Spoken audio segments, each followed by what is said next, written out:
People are charging $1,000 a month to rent rooms in their home. $1,000 a month to rent a room.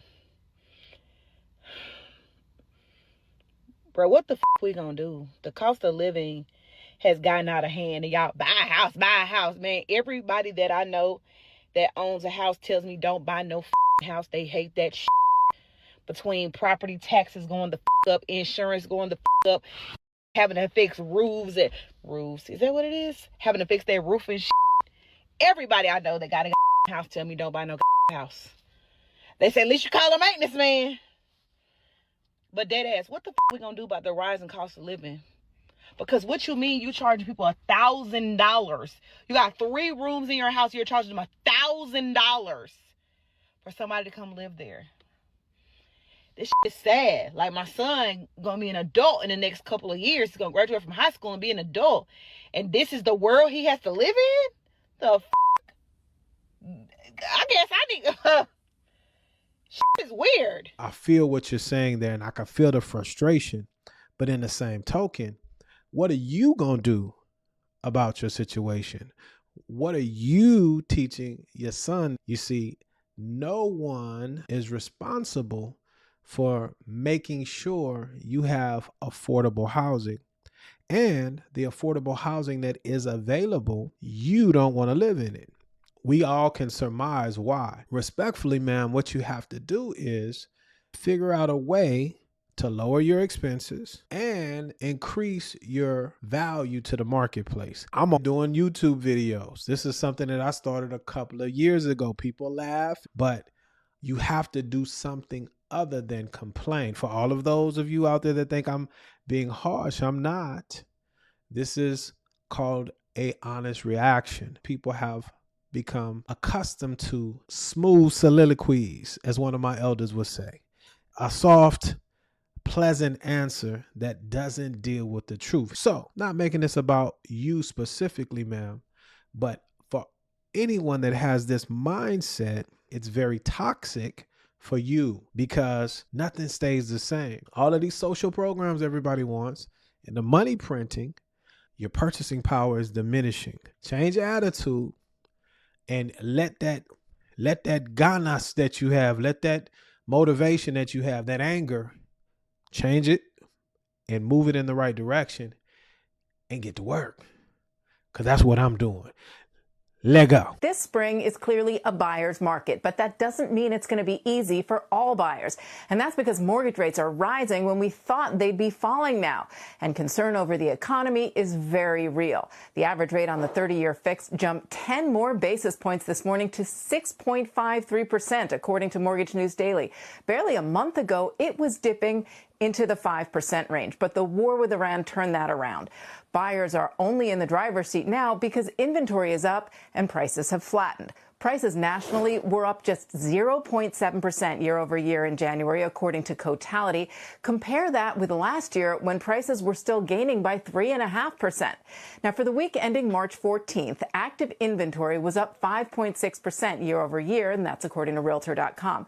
But new listings were actually down 1.4%. So inventory is climbing mostly because the homes on the market are sitting longer. Given the local disparities in inventory across the nation, this spring is likely to be a tale of many markets. As she's saying, inventories are up, but new listings are down. Translation, if you're prepared, that means it's a buyer's market, depending on where you're purchasing locally. And unlike the first young lady that we reviewed, everyone is not in a bad way. Here's the deal, guys. This is how life works. And I know a lot of you know this, but some of you may not. Whenever someone is doing bad, that's an opportunity for someone else. That's the truth of the matter. I'm still helping people get into homes even today. Why? Because they're prepared. They know their numbers. They've been saving. Their credit is in good position. And they're in industries where they're excelling or their income is in a good position, right? And so all the things that Ms. Olnick just went over as far as the spring is concerned are tailwinds for those of you that are ready, willing, and able to purchase. So you want to take the data that you hear on a day-to-day basis with a grain of salt. Most folks are going to lead with numbers that fear people or scare people, not fear people. And so what am I saying? What I'm saying is if you're able, willing, able, and ready, prepared to buy, and you want to get on the housing ladder, the work you have to do is get with a lender that you know, like, and trust and run the numbers. My point is you have to do that due diligence to see if these things, what things, interest rates are actually what you're hearing on the news on a daily basis, because if it bleeds, it leads. So as you get ready to make the largest purchase in your adult life, in most cases, those are the proper steps. Run your numbers, run your scenario in your local market to see if any of the things from a national standpoint are applicable. And if so, can you take advantage? Should you lock your mortgage rate now or wait to see if geopolitical influences lower rates? I'll tell you what I'd advise you to do if you were my client, and a lot of mortgage lenders won't like this. It is always a good idea to double app, meaning put in an application with more than one lender. This typically makes lenders a little more competitive because they are well aware you are shopping lenders. If you lock with one and rates go down, you can always go back to the other one. But before committing to work with a lender, you want to talk to them about what their policies are and what they're able to do for you. Some lenders will float down the rate. If you lock and the rate goes down, they will relock you at the lower rate. Some will do this for no cost, and some have a cost to do this. But you want to find out what that is and get it in writing. I had a client who was getting a significant loan, and they chose to work with a lender because he did unlimited rate locks. However, when it came time to do it, he told them it was only if the rate went down by a quarter point or higher. It turned out he lied about a lot of things, and so they didn't end up using him. The other thing you want to talk to your lender about is the cost they will charge you to refinance. Let's say you close and rates go down significantly 6 months later. Many lenders, again, will refinance for free or very low cost. You want to get this all in writing. Ultimately, you need to lock in when it is affordable to you. The political climate is incredibly unstable at the moment. Yesterday, Treasury bond rate went down, but so did oil prices. So nothing is behaving in the typical manner we've known it to behave. So shop around, double app, and get everything in writing.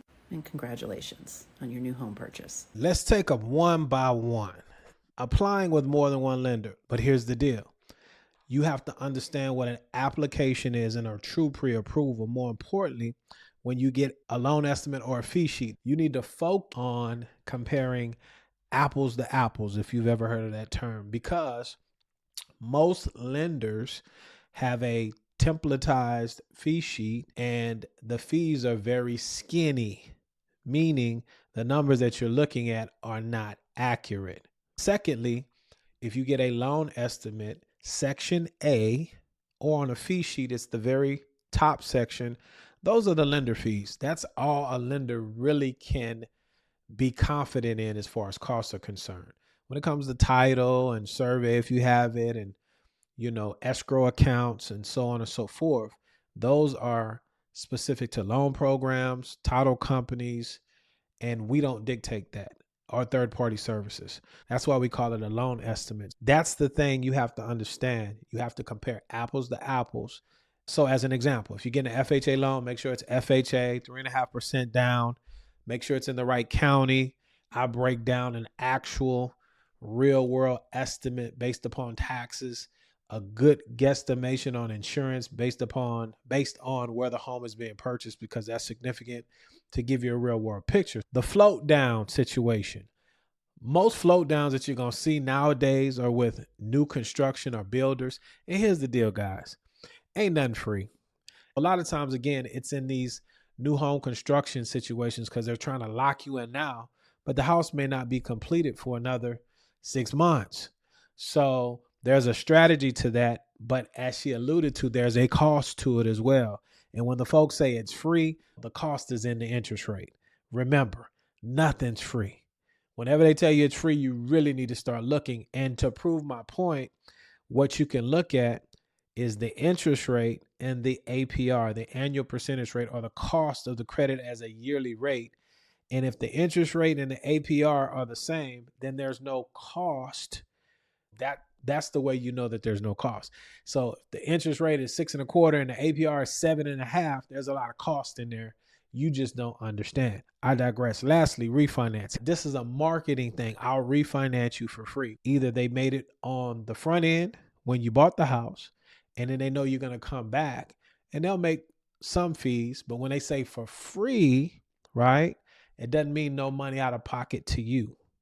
That's the thing that you have to understand. If you're ready to take the next step and achieve your goal of home ownership, I would love to have a conversation with you. Why? I'm a lender. My NMLS license number is 180100, and my contact information is pinned in the top comment and in the description of this video. My time is up, but I thank you for yours. As I always say, guys, let's be good to one another. Let grace abound. Watch these next 2 videos. They'll help you in your education as you prepare to become a homeowner. And for the rest of you, indeed, y'all stay blessed.